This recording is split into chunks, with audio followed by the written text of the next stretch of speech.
Surabaya terus tumbuh.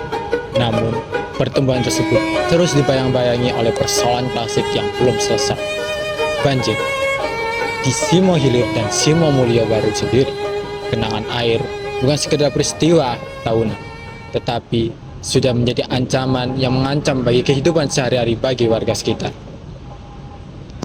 Sebagai solusi, pemerintah Kota Surabaya merancang perluasan BOSEM. 2 BOSEM penampungan air direncanakan untuk digabung dengan kapasitas melebihi 181 meter kubik.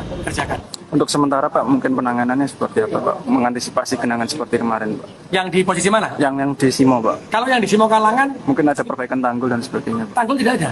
Yang sebelum. Jadi yang tanggul ada di posisi Simo yang di masjid itu. Oh, oke. Simo yang sudah nggak ada banjir. Kalau yang Simo Hilir ada banjir, tapi kita hari ini meminta, karena itu ada tempat besar yang digunakan bangunan. Oh. Maka IPT-nya yang tidak ada, kita minta untuk dibongkar, kita jadikan BOSEM. Karena seharusnya itu BOSEM. Kenapa yang wilayah selatannya atau yang masjid itu tidak banjir, kita buat BOSEM baru kan? Nah yang sisi timurnya kita sekarang akan buat BOSEM juga.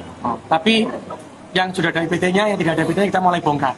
Karena itu saya mohon kepada seluruh warga Surabaya, tidak semuanya bisa di-IPT-kan ketika kita membutuhkan BOSEM-BOSEM. Jadi mohon maaf, sehingga itu tidak kami perpanjang, tapi kita menggunakan untuk BOSEM. Karena rumah Simo sudah terlalu padat ya, nggak mungkin kita akan menghilangkan rumah. Secara teknis, kebijakan tersebut dinilai mampu untuk mengurangi resiko banjir di Surabaya Barat. Namun, di balik solusi tersebut muncul persoalan baru.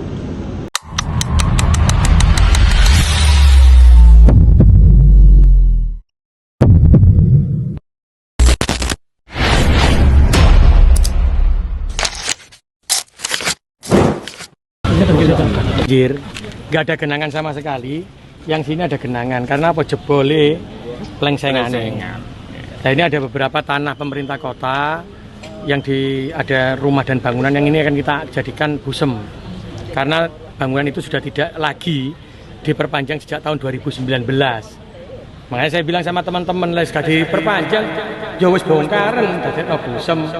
Nanti pintu airnya sudah dikasih elektrik. Perluasan ini tidak terjadi di ruang kosong. Ratusan warga berpotensi terdampak. Rumah yang telah dihuni bertahun-tahun kini berada dalam bayang-bayang penggusuran.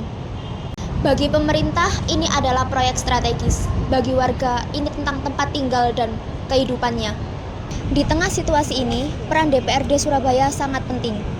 Sebagai wakil rakyat, DPRD Surabaya tidak hanya menyetujui kebijakan, tetapi juga melakukan fungsi pengawasan dan juga advokasi. Beberapa anggota DPRD mendesak agar proyek ini diberhentikan sementara hingga ada kejelasan mengenai dampak kepada warga, relokasi, dan juga kompensasi yang adil. Advokasi DPRD tidak berhenti pada pernyataan. Mereka turun langsung, mendengar, dan membawa suara warga ke ruang kebijakan. Di tengah rencana perluasan BOSEM Simo Hilir Simo Mulyo Baru, DPRD menegaskan bahwa pemerintah tidak akan mengambil keputusan secara terpihak.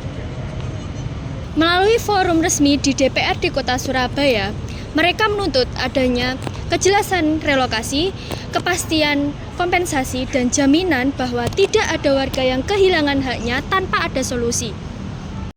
Bagi DPRD, advokasi adalah garis tegas. Pembangunan tidak boleh berjalan ketika masih menyisakan ketidakadilan. Sini menghadirkan dilema kebijakan yang nyata. Di satu sisi, perluasan BOSEM ini sendiri dapat melindungi warga dari resiko adanya banjir.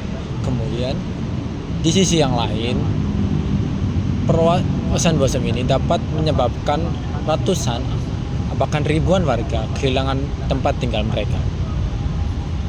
Namun, DPRD menegaskan bahwa kasus ini tidak boleh ada yang sampai dirugikan dari kelompok masyarakat ataupun kelompok yang lain. Yang terjadi di Simo Hilir bukan sekedar proyek infrastruktur. Ini merupakan ujian, apakah kebijakan dibuat untuk menyelesaikan masalah atau justru menciptakan masalah baru. DPRD dalam hal ini tidak hanya menjadi penonton. Mereka menekan, menunda, dan juga berani mengambil risiko politik untuk memastikan warga tidak dikorbankan secara sepihak. Tapi advokasi tidak berhenti di DPRD saja. Masyarakat harus tetap mengawal, karena tanpa tekanan publik, kebijakan bisa dengan mudah melupakan. Siapa yang seharusnya dilindungi?